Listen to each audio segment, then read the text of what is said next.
with a tale of two speeches, both from the same man, both from President Obama. One speech that could have been billed as a ballad to the Constitution, a proclamation of American values, a repudiation of the lawless behavior of the last presidential administration, and another speech announcing a radical new claim of presidential power that is not afforded by the Constitution and that has never been attempted in American history, even by George W. Bush and Dick Cheney. Remarkably, President Obama today made both of those speeches simultaneously. Standing inside the National Archives in front of the actual original Constitution, President Obama delivered a blistering critique of the Bush administration, in which he called their actions and their legacy literally a mess.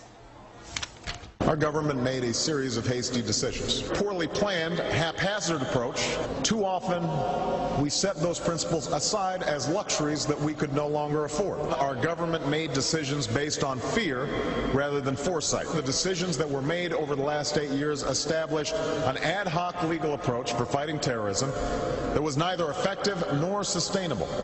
An ad hoc legal approach for fighting terrorism that was neither effective nor sustainable.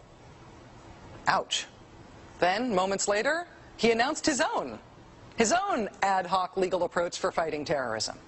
President Obama today proposed something new, something called prolonged detention.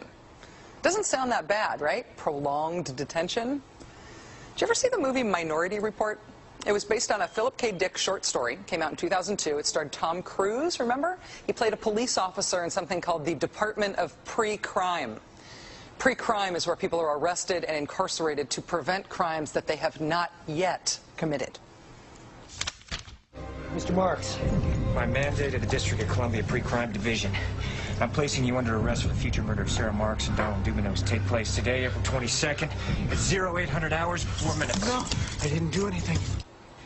You didn't do anything, but you're gonna. Future murder. Creepy, right? Putting somebody in jail not for what they've done, but for what you're very sure they're going to do? There may be a number of people who cannot be prosecuted for past crimes. In some cases because evidence may be tainted, but who nonetheless pose a threat to the security of the United States. We're not prosecuting them for past crimes, but we need to keep them in prison because of our expectation of their future crimes. Al-Qaeda terrorists and their affiliates are at war with the United States, and those that we capture, like other prisoners of war, must be prevented from attacking us again. Prevented. We will incarcerate people preventively. Preventive incarceration. Indefinite detention without trial. That's what this is. That's what President Obama proposed today, if you strip away the euphemisms. One civil liberties advocate told the New York Times today, quote, "We've known this was on the horizon for many years, but we were able to hold it off with George Bush. The idea that we might find ourselves fighting with the Obama administration over these powers is really stunning." And it is stunning, particularly to hear President Obama claim the power to keep people in prison indefinitely with no charges against them, no conviction, no sentence, just imprisonment. It's particularly stunning to hear him make that claim in the middle of a speech that was all about the rule of law. But we must do so with an abiding confidence in the rule of law. Our government was defending positions that undermine the rule of law to ensure that they are in line with the rule of law.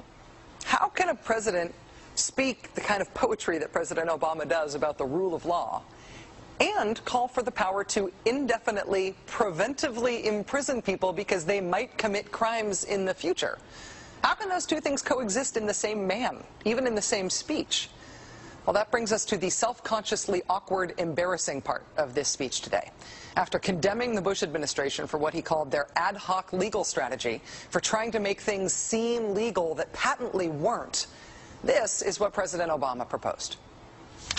My administration has begun to reshape the standards that apply to ensure that they are in line with the rule of law. We must have clear, defensible, and lawful standards for those who fall into this category. We must have a thorough process of periodic review so that any prolonged detention is carefully evaluated and justified. Our goal is to construct a legitimate legal framework for the remaining Guantanamo detainees that cannot be transferred. Our goal is not to avoid a legitimate legal framework. In our constitutional system, prolonged detention should not be the decision of any one man. If and when we determine that the United States must hold individuals to keep them from carrying out an act of war, we will do so within a system that involves judicial and congressional oversight. And so going forward, my administration will work with Congress to develop an appropriate legal regime so that our efforts are consistent with our values and our Constitution. You'll construct a legal regime to make indefinite detention legal. You will, what does he say? Develop an appropriate legal regime. So you can construct a whole new system outside the courts, even outside the military commissions, so that you can indefinitely imprison people without charges. And you'll build that system from scratch. What's that somebody said about ad hoc legal strategies?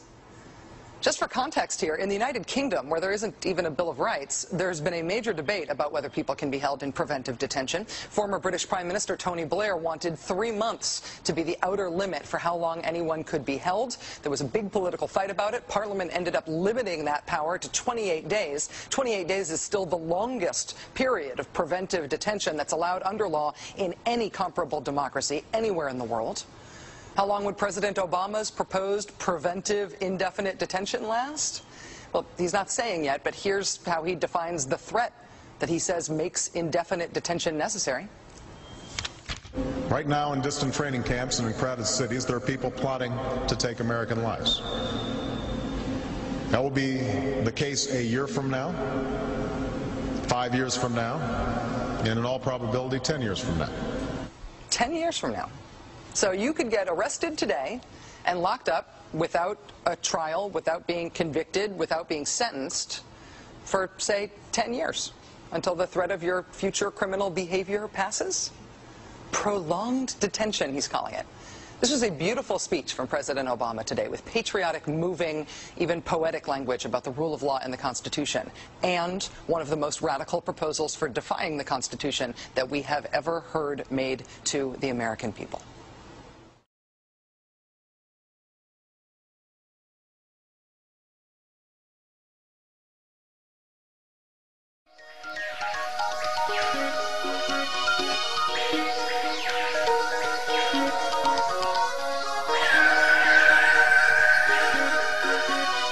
Thank you.